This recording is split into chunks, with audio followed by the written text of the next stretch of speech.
এই সমাজে একটা প্রচার চলছে, আব্বাস সিদ্দিকী বলেছে টিএমসি কে ভোট দিলে ঈমান থাকবে না। এটা প্রচার চলছে তো নাকি? চলছে তো নাকি? এই হাদিসটা একটু বলে দোয়া করব, শোনা দরকার আছে। সকলে বসে যান, মন দিয়ে শুনবেন। অন্যায় দেখলে হাত দিয়ে রোখো। আগে বলেছি, আবার বলছি, অন্যায় দেখলে হাত দিয়ে রোখো। যদি হাতে ক্ষমতা না থাকে মুখ দিয়ে প্রতিবাদ করো, যদি মুখে ক্ষমতা না থাকে অন্তর দিয়ে ঘৃণা করো। আল্লাহ নবী আরো বলছেন, এটা মিশকাত শরীফের হাদিস, কি বলছেন?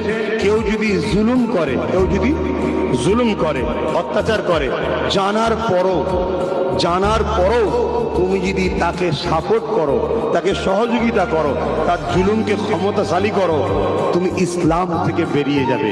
ইসলাম থেকে যে বেরিয়ে যায় সে আর ইমানদার মুসলমান থাকে? চলে আসেন, নবী পাক সাল্লাল্লাহু আলাইহি ওয়াসাল্লাম কি বললেন? অন্যায় দেখলে হাত দিয়ে রোখো।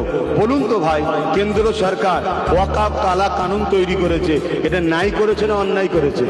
এই আইনটাকে হাত দিয়ে রোকা দরকার আছে না নাই? যদি হাতে ক্ষমতা না থাকে, নবী বললেন দ্বিতীয় নম্বর মুখ দিয়ে প্রতিবাদ করো।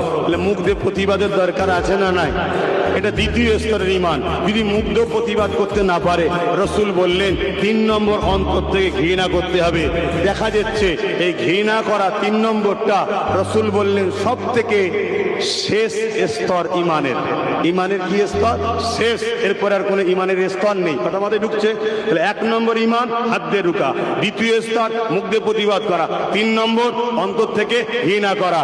যদি কেন্দ্র সরকারের এই কালা কানুনের বিরুদ্ধে হাত দিয়ে রুকলো না, মুখ দিয়ে প্রতিবাদও করলো না, অন্তর থেকে ঘৃণা করলো না, উপরন্তু তাকে ভোট দিচ্ছে, রাসূলুল্লাহর হাদিস অনুযায়ী এই 3টে কথার বাইরে এসে গেল, তার মধ্যে ঈমান আছে মনে হয়? জোরে বলুন, জোরে বলুন। আমি এই কথাটাই বক্তব্যের আগে বলেছি যে বিজেপিকে কেউ যদি ভোট দেয়, রাসূলুল্লাহর হাদিস অনুযায়ী তার ঈমান। কেন? ও ইসলামের দুশমন। কিসের দুশমন? ও রাজনীতি করছে না, ও ইসলামকে মিটাতে নেমেছে। ও রাজনীতি করছে না, ইসলামকে মিটাতে নেমেছে। অতএব ওকে সাপোর্ট করা, ওকে ভোট দেওয়া, ঈমান থাকবে না। দ্বিতীয় নম্বর কথা বলেছি কি, এই যে ওয়াকফ অর্থাৎ মসজিদ ভাঙবে বিজেপি, তুমি বিরোধী করতে পারবে না। যদি কেউ বলে সে বিজেপির বন্ধু না দুশমন? বিজেপির বন্ধু না দুশমন? ধরেন মসজিদ ভাঙছে বিজেপি, মসজিদ দখল করছে বিজেপি, এই আইন করেছে, আর তুমি বলছো ওর বিরোধী করতে পারবে না, এ বিজেপির বন্ধু না দুশমন?